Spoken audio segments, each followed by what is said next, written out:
All right, everybody, we're going to go ahead and get started. Hello, welcome, welcome. My name is Marlene Lucas. I am a Blackbaudian in the world of target analytics, a strategic consultant in that world. And I have been at Blackbaud for 12 years and excited. This is the first time I've ever moderated in BBCon or BB Dev Days, so this is pretty fun.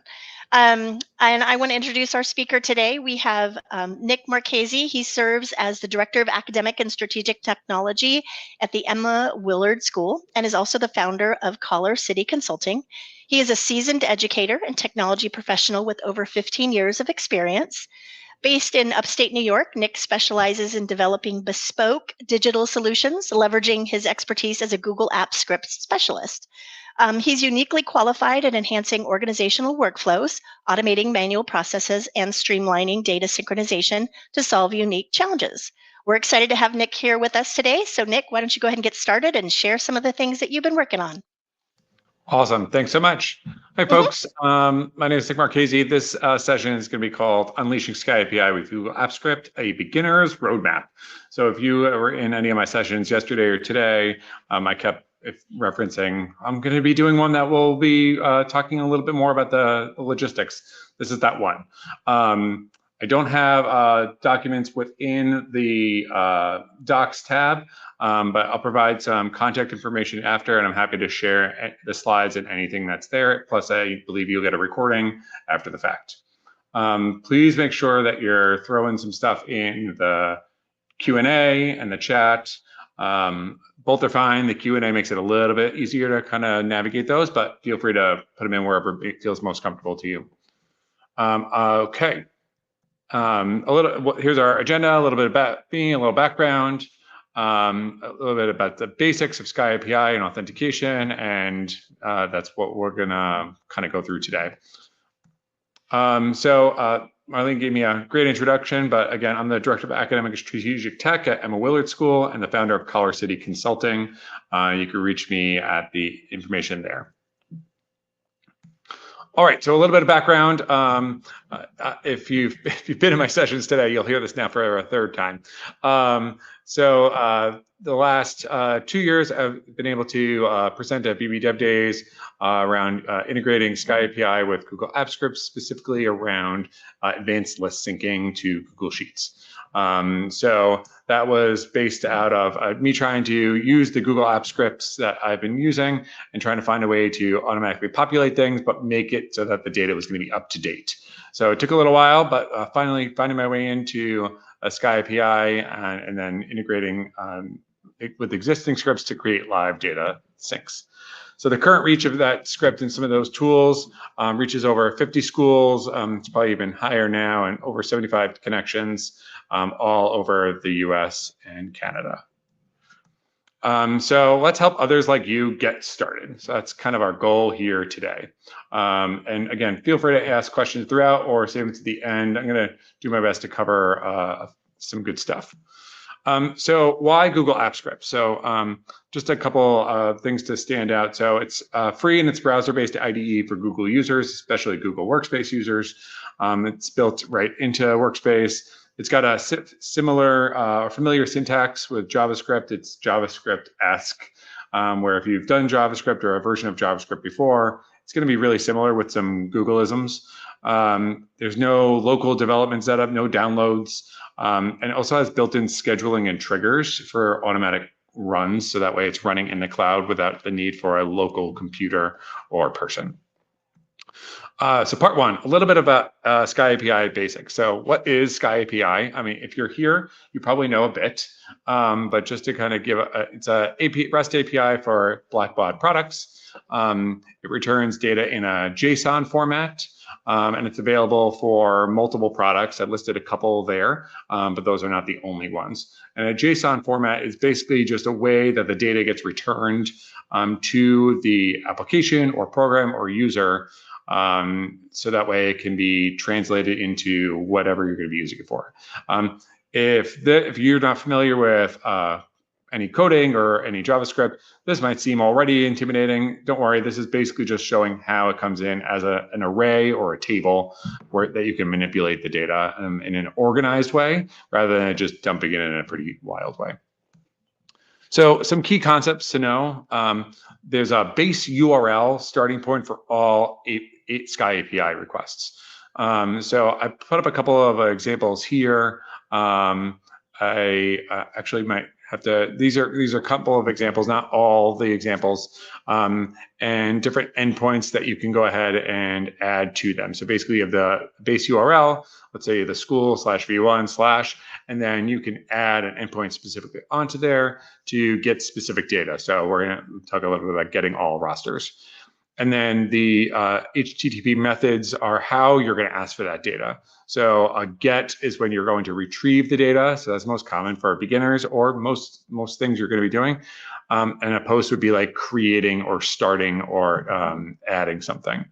And then needing to have authentication built in to prove who you are and that you can access the data that you're asking for. So some things that you might need to get started. So a Sky developer account with an API subscription, Blackbaud org admin or ability to connect apps from the marketplace to your environment, a Google account, and we'll be on the aggressive side to say just about 30 minutes, potentially with a little bit of help. So, all right, part two, and we're not going to get so in the weeds with all of the ways that AppScript works on how to manipulate data once it gets into AppScript. This is really around how you can connect to the Sky API and what are the logistical hurdles that you need to jump through to do that. And if you want to talk about logistics of AppScript just in general, I'm happy to talk offline. All right, so why authentication matters. So you need to protect your organization's sensitive info using an industry standard like OAuth 2. This is basically like getting a temporary access badge, if you don't know what I'm talking about. So you go ahead, you make a call, you say, I want to go ahead and connect to this data.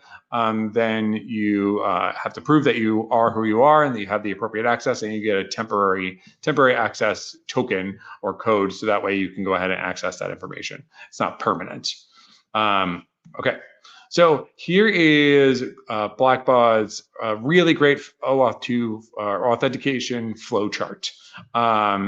I apologize. That should basically just say authentication, or authorization. I apologize. But basically, the big things is your app or your script or something requests access to the data. You then go ahead and sign in or enter your credentials or whatever it is to say, this is who I am. I am Nick Marchese. And then the system checks, hey, do they actually have access to this information? And if that's the case, then it returns you an access token, so that way you can actively go in and get the data. There's a couple of more nitty-gritty pieces within this, and I'll let you kind of dive into the authentication documentation that Blackbaud provides. But that's a quick translation of some of the basics here.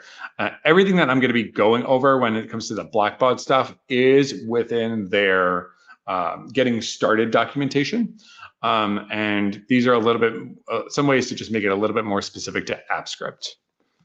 All right, so setting up your Blackbaud application. So one is creating your application in the Sky Developer Portal.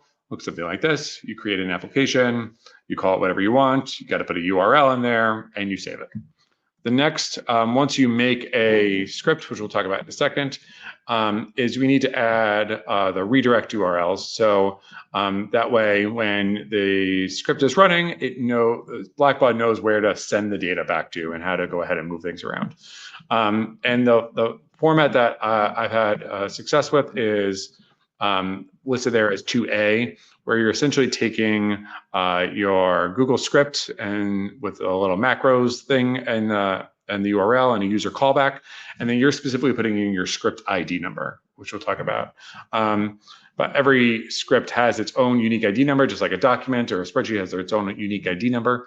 And then you're putting it in this page on your Blackbaud application. Then you want to set your scopes. So scopes limit what data the application has access to. So if you're just focusing on pulling advanced lists, for instance, you don't need access to Razor's Edge and Financial Edge. Versus if you're hoping to pull gift data, that you might not necessarily need access to education management. So there's different ways you can limit those scopes, not only within product, but also what you can do with that access. So read, write, and delete. So if you're just saying, I just want to sync data down, I just want to pull it down, I just want to look at it, you just need to read things. You don't need to write back to the system, and you don't need to delete anything out of the system. So in order to ensure that you don't accidentally do that, you could just set, I want only read access for this product. And then each application comes with an application ID or a client ID, a primary secret, application secret, which you can see is X'd out there, and on another page under my subscriptions, your primary access key. So these pieces of information basically give you the credentials that you need to pass along the route to say, hey, this is what the application I want to connect to. These are the scopes that it has access to. I want to use this. And then you need to go ahead and connect the app to your environment. When you do steps 1 through 4, that's just you as a developer. You just made an application. It's just living in the ethos. But until you connect it to your environment, it's not able to access specific data. So you need to connect it to your environment. All right, I'm gonna take a quick sip of tea. All right, on the Google Apps Script side, we do have 2 questions, just FYI. I don't know if you want to answer those real quick. Yeah, both about what you were just showing. Sure. For the Google account, you probably need an institutional account versus individual account. You can also use an individual account for Google Apps Script.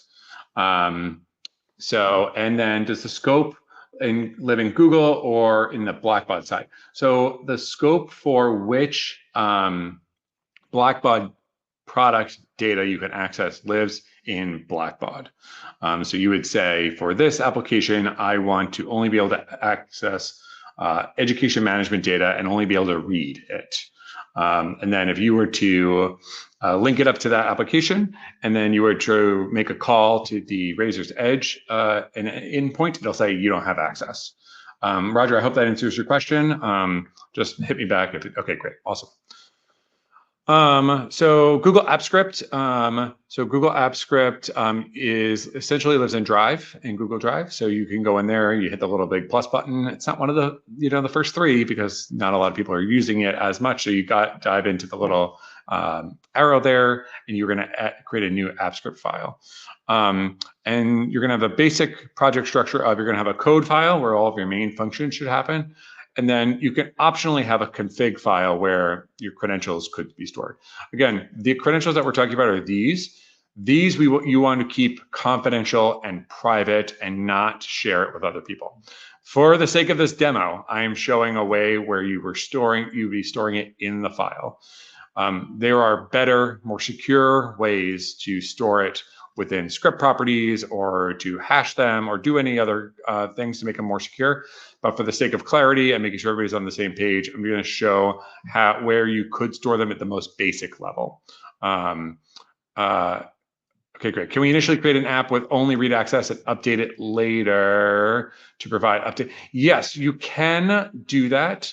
I'm not sure if everybody sees that in the Q&A. Can we initially create an app with only read access and update it later to provide update or edit access? You can. You will need to, on the Blackbaud side, reauthorize the application with the new scopes, which makes sense, right? So that way someone can't Trojan horse in.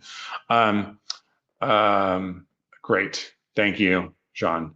And then step 2 here is a really important one, is being able to add the OAuth 2 library from Google to your app script file. And this is really important because this is going to go ahead and handle the authentication of the user to be able to get into the system. All right, so a little bit the authorization dance. This is the fun stuff. So what's happening behind the scenes? So again, you remember what I said about those first 4 lines of code. This is just specifically for demo purposes. You normally wouldn't want to leave all of your credentials just lying in plain text within your script. I hope that's been well heard at this point. But for the sake of understanding the flow, you have your client ID or your application ID, your client secret, and your subscription key with it accessible for your script. You create a get service function, which is basically working off of the OAuth 2 library to create a service. And those are some of the details that I've begged, borrowed, and stole from lots of other places on the internets and on Blackbaud's documentation in order to create that service. You can call it whatever you want. We're having quotes Sky API, but the authorization base URL, the token, that stuff is all on the Blackbaud documentation, being able to set some more of that information there. So this is where you're creating a service, you're creating an OAuth connection with your credentials, store your credentials. You need a couple of other little pieces here to get the redirect URL, right? So that thing that we passed in there. And then this get your authorization for the first time. So this is the really interesting part that a lot of folks get caught up on. And I'm showing you the kind of the more important bits here. Obviously, if you just take this code and dump it in, it's not going to be everything you need. I'm sorry, I don't have a handout to give you, but these are some of the most important bits to kind of keep in mind. So that after all those other pieces are in place, authorizing your script for the first time is the hardest part, because you need to essentially do the authorization dance with Blackbaud and Google. And what you do is it's going to go ahead and it's going to try and get the service, and then it's going to say you actually don't have authorization, and it's going to return an authorization URL within the console. And what that does is it generates a unique link that's only usable by you, only for a short period of time, that you copy and paste, or you hyperlink, or whatever you want to do, to a new tab. And then it essentially brings you to an authorization page on Blackbaud's website to authorize your app to access your data, or access the data, the script to access the data. And that what that will do is then it will pass back a token authorizing you to be able to connect and hit the endpoints that you want to call. That last piece, for those of you who have already worked with me, getting that success is really, really fulfilling, because when it doesn't happen, it gets to be a little bit tricky. So that's the most interesting part that I want to kind of point out here. Oh yes, I'm highlighting that one spot. Okay, part 3, making your first API call. So here's some code and talking about the anatomy of like an API call. So I'll kind of walk folks through this a little bit here. So I have a function here, and I'm declaring what I want my endpoint to be. That is directly from the API reference page, Blackbaud reference page. I'm looking at the rosters for an example here. I'm running and saying, oh, I'm going to go and run my get service function that I saw a second ago and see if that service has access. Meaning, do I have that token, or is it going to say not authorized?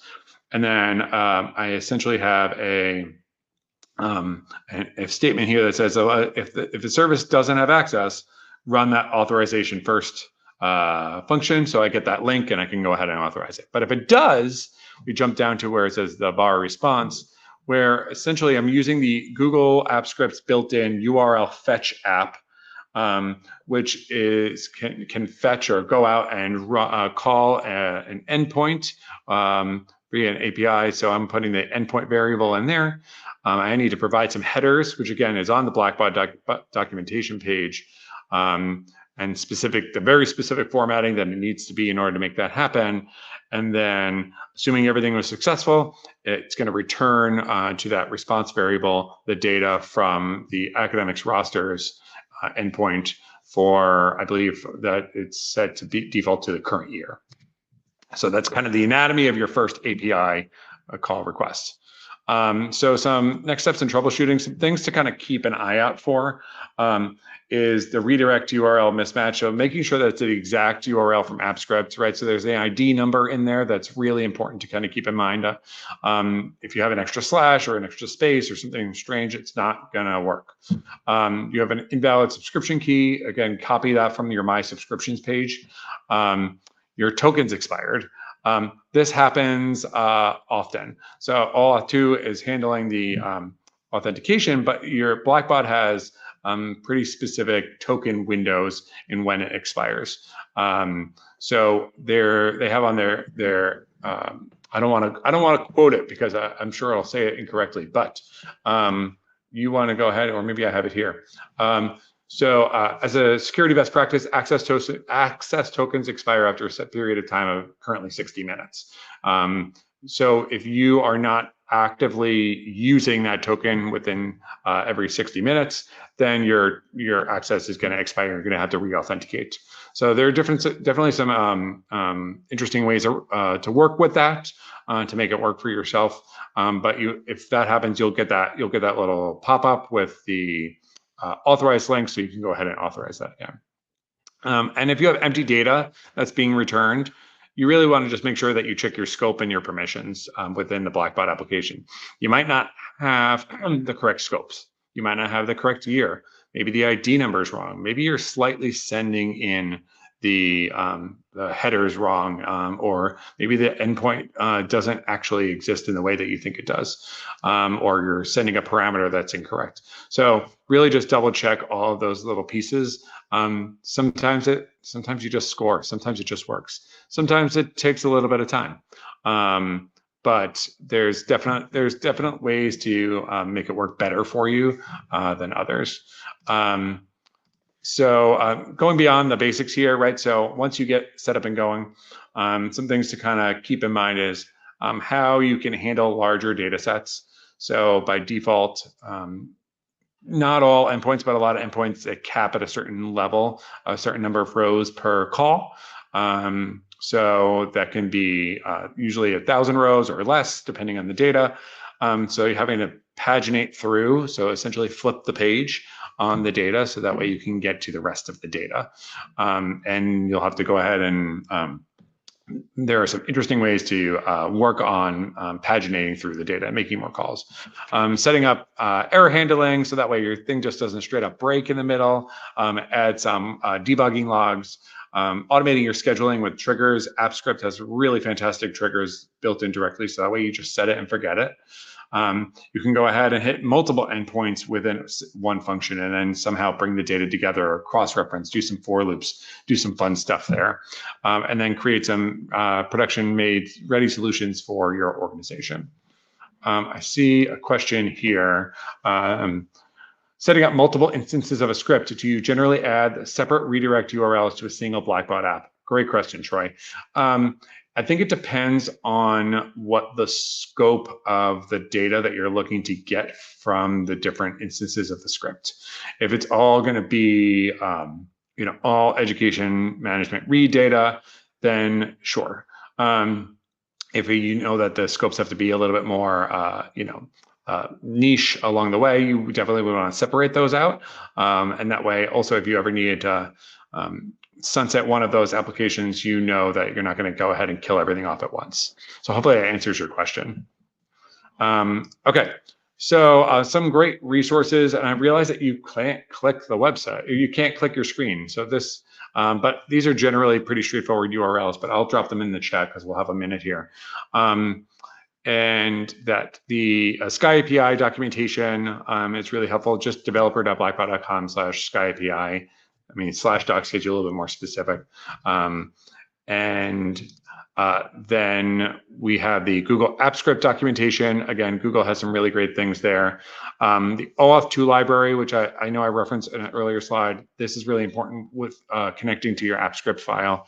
And then if you want to find out more about some of my pre-made Blackbaud Google Sheet solutions or any other opportunities, you can reach me at colorcityconsulting.com. And I would love to show you what some of the stuff that's already pre-made. Again, this is a little bit of a recap I'm noticing of what I just said, but like utilize the resources that are on these slides. but also join the Blackbaud developer community, which is a really fantastic supportive community of folks trying to help each other out with this sort of work.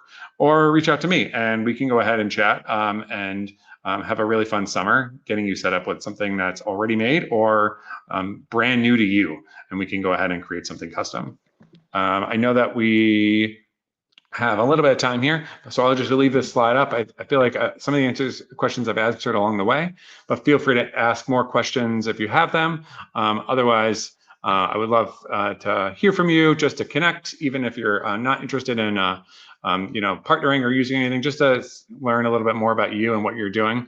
And that form goes and is for an interest for any of the pre-made scripts that we've demoed in earlier sessions today. Thank you so much, folks. I'm going to hang for a second, just see if there are any other questions that kind of come in here.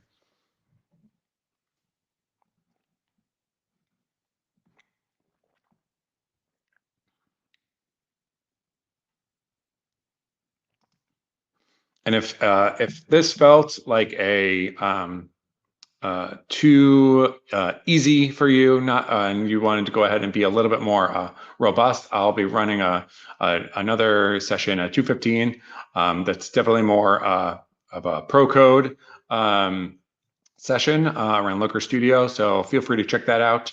Or if you say, you know what, this was great, but I feel like I'm still missing a couple pieces, just reach out, and I would love to make sure that I can give you the basics to get started.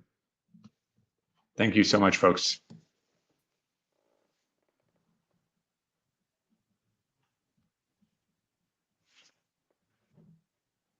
Thank you, Nick. Some people are dropping off, so I'm assuming we're good. But we can hang on for a couple more minutes. But look, you got some time between sessions. That just worked out. Amazing. Thanks, Joe. Yay! That was great. I love that. That's perfect for right now. Yes. I love that. I love that so much. Thanks, Troy. Let's see. Elizabeth, I haven't yet, but I'm excited to try. Shoot me an email, Elizabeth, and let's see what we can work on.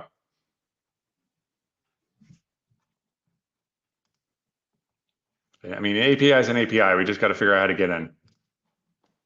And did you put those links in the chat already? I didn't. Let me go ahead and stop sharing, and I'll grab those. Thank you.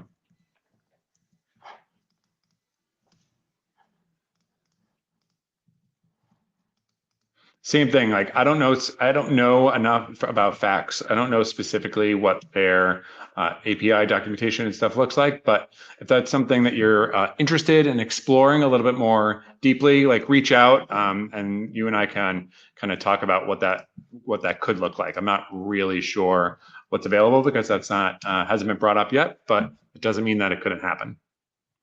So please.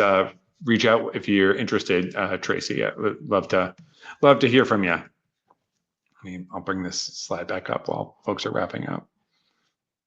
Awesome. There are use cases for Kelly, yes. So let me bring this back up. Hold on one second, Kelly. Okay, great. Thanks, Harold. Yes, there's definite use cases for non-educational orgs. I'm not sure if you are an RE or an FE user, but I did a session earlier today around query API with RE and FE, and there's definitely a lot of other endpoints that are available, and it's just a matter of what you're interested in getting out of the system. So these are just some examples. So if you have something specific that you're interested in, Kelly, then please just let me know. I try and read the room of what people are most interested in, but if you have something that you're more interested in, specifically non-ed, I would love to dig into that with you.